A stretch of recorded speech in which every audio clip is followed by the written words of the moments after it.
Hello, we continue the resolution of problem 8 of exercise number 6 of series number 2 on second order differential equation. Since I am far from home and I do not have my tablet with me, I am recording this video and this lesson using my laptop camera. I hope you enjoy the solution of this problem. So let's begin. We have the following second order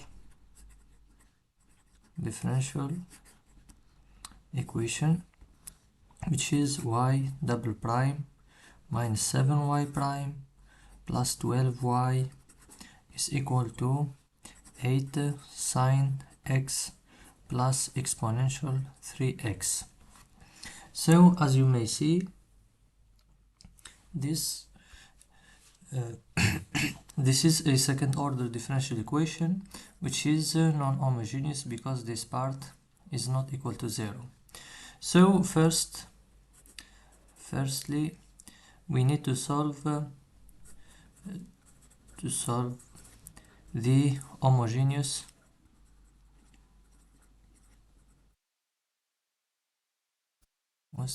differential equation, that is y double prime minus 7y prime plus 12y is equal to 0. We have the associated characteristic equation,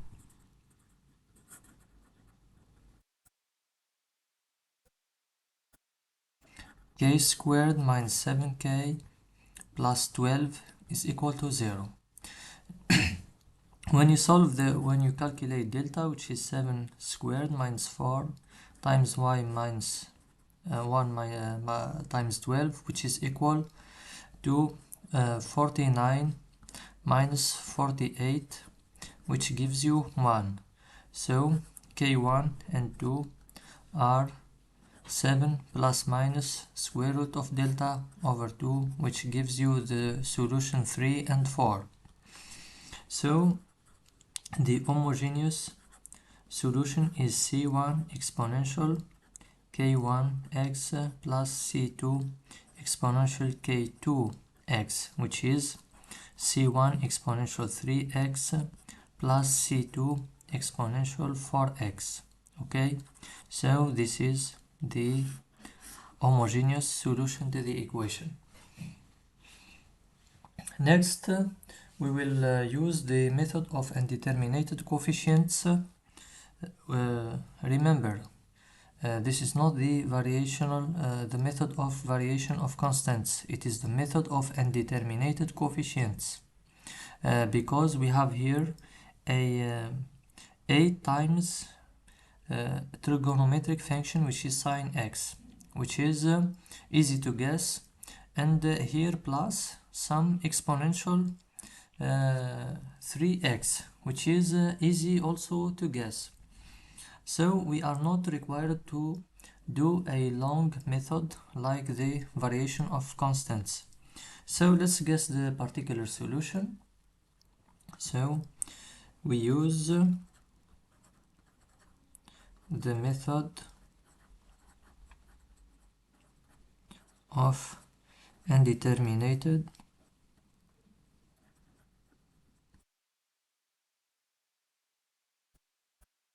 coefficients.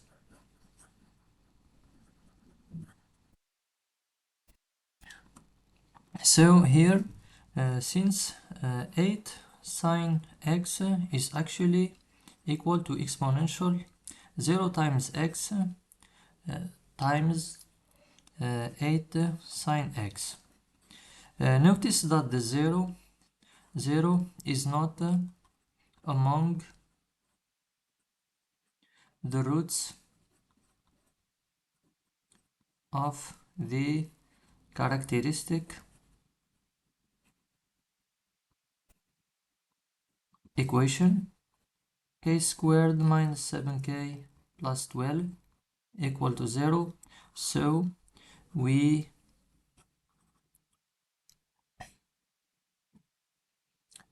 assume that the particular solution yp takes this form.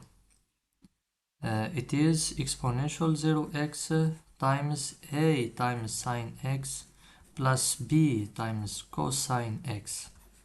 Okay, so let's find the solution.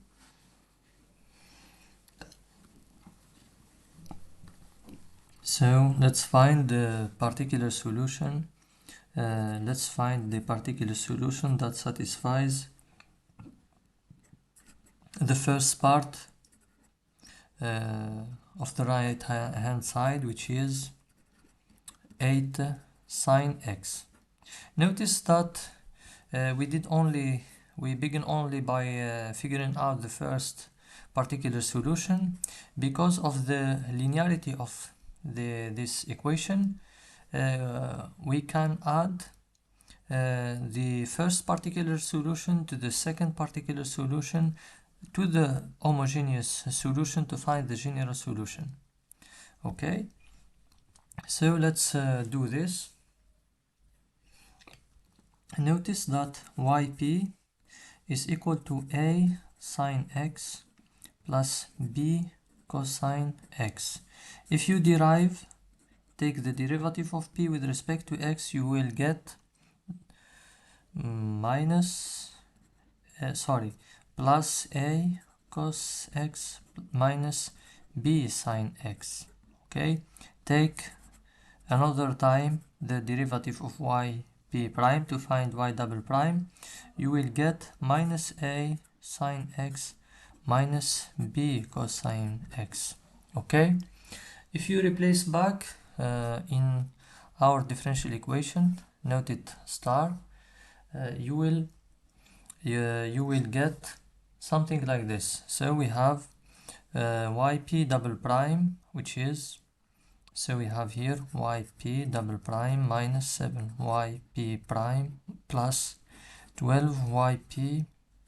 So now we substitute, we get, so the first term is minus a sine x minus b cosine x.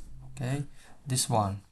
Next we have minus 7 times the first derivative, which is a cosine x minus b sine x. Then lastly we add 12 times yp, which is a sine x plus b cosine x. Okay, after doing the calculations, you will find something like this. You factor out sine x, it is multiplied by this, guys, minus a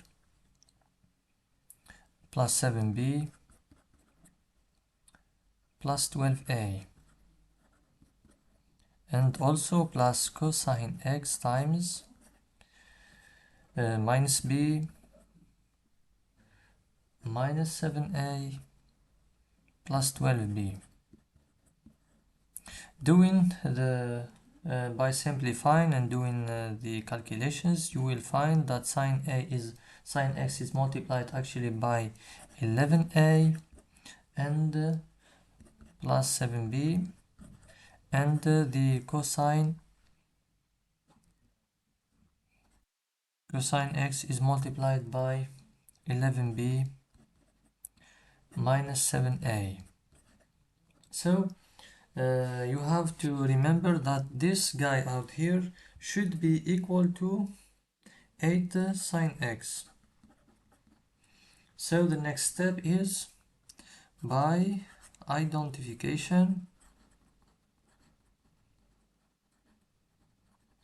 of parameters, we get that the solution should satisfy 11a plus 7b. It is multiplied by sine x, so it should be equal to 8.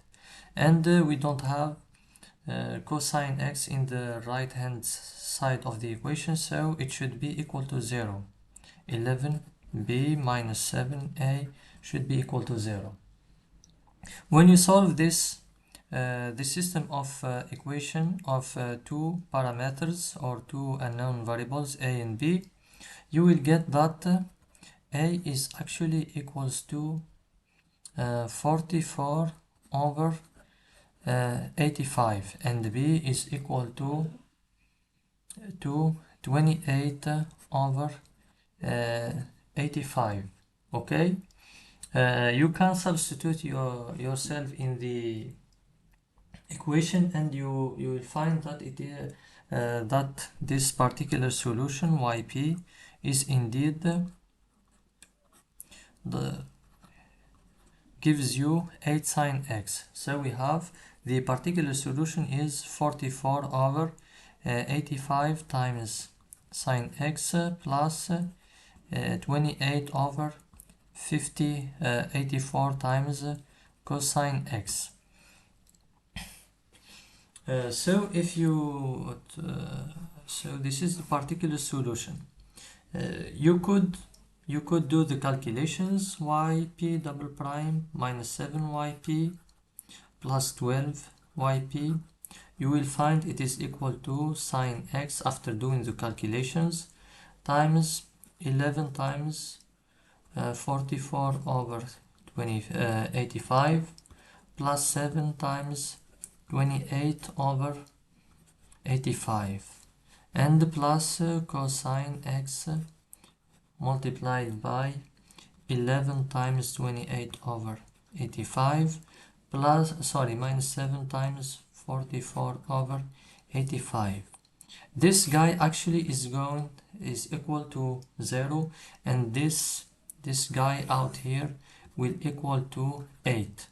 You could check the calculations by hand or using your calculator.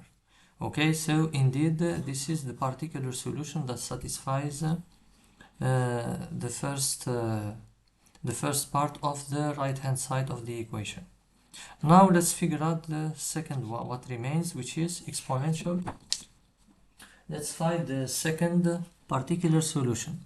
So the second particular solution is yp double prime minus 7 yp prime plus 12 yp is equal to exponential 3x. Notice that this guy here, that 3 is a root of the characteristic equation k squared minus 7k plus 12 is equal to 0. So in this case we guess that yp takes this form, is a times x exponential 3x. Why we did not ax plus b times exponential 3x? Simply because in the homogeneous solution we have c1 exponential 3x plus c2 exponential 3x. If you do the calculations, you will find that at the end it gives you a combination of b and a that takes the role of c1. So there is no need to add the b here. Simply take a times x exponential 3x. Let's figure out which value a will take. So let's replace in the equation. We have yp is equal to ax exponential 3x. Now yp prime is equal to ax prime exponential 3x plus ax times exponential 3x prime, which gives you in this case it is equal to a times exponential 3x plus 3ax exponential 3x, and factoring out exponential 3x yields a exponential 3x times a plus 3ax. Okay, so this is yp prime. Now yp double prime, using the same way, you will find at the end it is equal, and factoring out exponential 3x, you will find that it is actually equals to 6a plus 9ax. Now substituting back in our equation, so we have y double prime plus, sorry, minus 7yp prime plus 12yp is equal to ax exponential, sorry, yes. So we begin by exponential 3x times 6a plus 9ax plus exponential 3x times, here we have minus 7, so it is minus 7 times this guy here, a plus 3ax, and plus exponential 3x times, we have 12 times here ax. We will factor out exponential 3x to get at the end, it is exponential 3x times, you will do the calculation, sum the a's together and sum the ax together.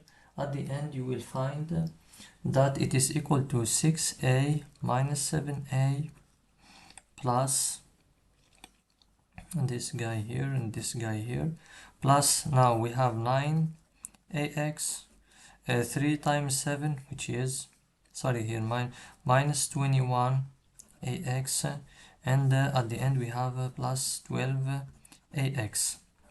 Notice that 9 minus 21 plus 12 is actually equal to 0, so these three guys will cancel out and we have 6 minus 7, it is equal to minus 1. At the end we get minus a exponential 3x. But remember that this should satisfy our equation yp, so it must be equal to exponential 3x, this guy here that we are looking for. So this implies that minus a should be equal to 1, and therefore a is equal to minus 1. If you substitute back, so finally our second particular solution takes this form, is minus x exponential 3x. You could check that this is actually satisfies your